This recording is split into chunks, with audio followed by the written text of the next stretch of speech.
Would you mind speaking to me a little bit about your childhood and what shaped you? Because I'm aware that you were born in Tabriz to Azeri parents. I don't know which term is. People say Azerbaijani, Iranian is neutral, and some people say Azeri is more preferred. We always call ourselves Turks because Azeri is something that is.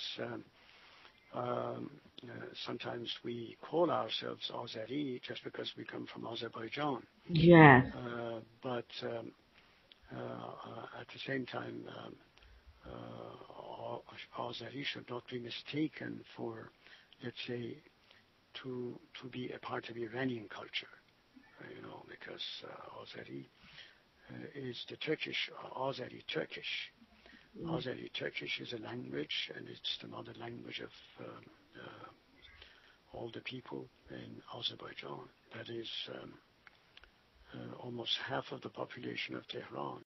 Razhay Sarzamin Man, which means the Mysteries of Isla. And it's been translated into French. It's called Les Mystères de mon pays, analysis of American presence in the army in Iran. I think that that kind of thing actually will give the Americans a view, a real view of what Iranians think of, of the West and so forth. One other thing that I had done was that long before the revolution, I had written a short novel about 100 pages, and it was published 4 years after the revolution. And now it was printed again. It had been printed for many years. When it was printed, people thought that I had written it just recently. The reason, of course, is that there is, at the end of that novel, there is somebody with a kind of religious halo around his head who is actually raping men and women or whoever who's in prison. And everybody thought that, since they had almost forgotten that I had written it 30 years ago, 40 years ago, they thought that I wrote it after the recent rapes in Iranian prisons actually took place. So it's a very, very strange thing when you imagine things and then suddenly the imagined thing happens. What do you think of Advocacy? So I think that that's an excellent organization. Because there are many who think that they're wrong and they're separatists, but with all the work that I've seen with them, just advocate for what you've been talking about, cultural and linguistic rights and equal rights, really. Yes, I think that those people who accuse ADAC or any other organization of being separatist, of being traitor, being any of those things, it's just a misunderstanding of the situation and also the fear that the country will be separated, will be divided into several countries. Now, in order for that not to happen, they've got to take the other alternative. It is the alternative of thinking that those, the inhabitants of those provinces of the oppressed nationalities, they're also human, and they would like to have their human rights. And without that human right, everybody will simply go berserk. And they will simply say, we don't want you. We don't want your goodness. You go ahead and have your own. In order for it not to happen, we've got to understand what the situation is. Earlier this year, last month, in June or so, the Cartoonist Rights Network International awarded... I saw that. I heard about that.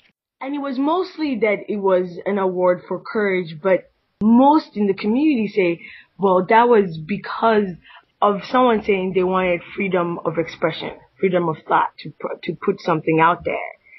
As a writer and as someone who advocates free speech and free expression, which is what this cartoonist claims that the person was doing. You know that I wrote a full article about that cartoon in the Persian paper here. I wrote my own view on this kind of racism. I saw that he had been granted an award.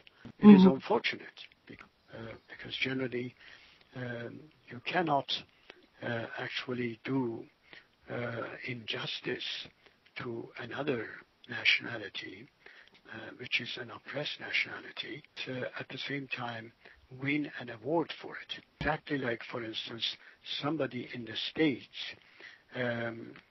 insulting the blacks, and then the whites giving him an award. That everybody would raise hell. I know that many Iranians now are Iranians, as well as, of course, many Azerbaijanis who are for equal rights for everybody, are against the awarding of this person. Yes, ADAP wrote a press release and wrote a letter to the director, and they actually had to rewrite some things that they put on their website when we're researching it. Nikahan Kosa said that he didn't know there was misinformation. Definitely was there. Yes, I think that's the fact, of course, is that we raised objections against it, and I think that the objection stands. Nikahan Kosa should not have interfered in this. You cannot insult millions of people and that in a cartoon and escape with it without apologizing. And I think that if Nikahan Kosa has done this, he should also apologize to the Azerbaijanis because of this, because I think this will discredit him in the eyes of the Azerbaijanis as a human rights activist, and he considers himself to be a human rights activist. How would you communicate it to a non-Persian, a non-Iranian, saying that this is racism? Because there are a lot of articles out there that say, no, Azerbaijanis were just being overly sensitive.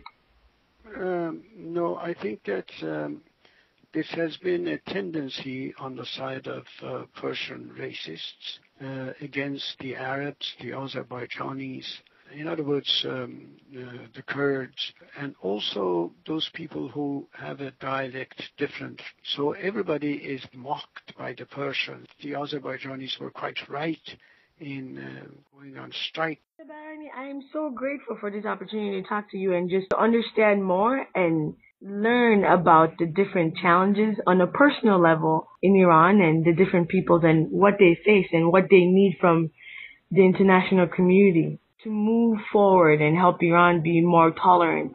Yes, well, thank you so much. I'm glad that you called, and I'm glad that we talked. It's very important, to bring these issues to the attention of the public, so that we can get the public opinion on our side.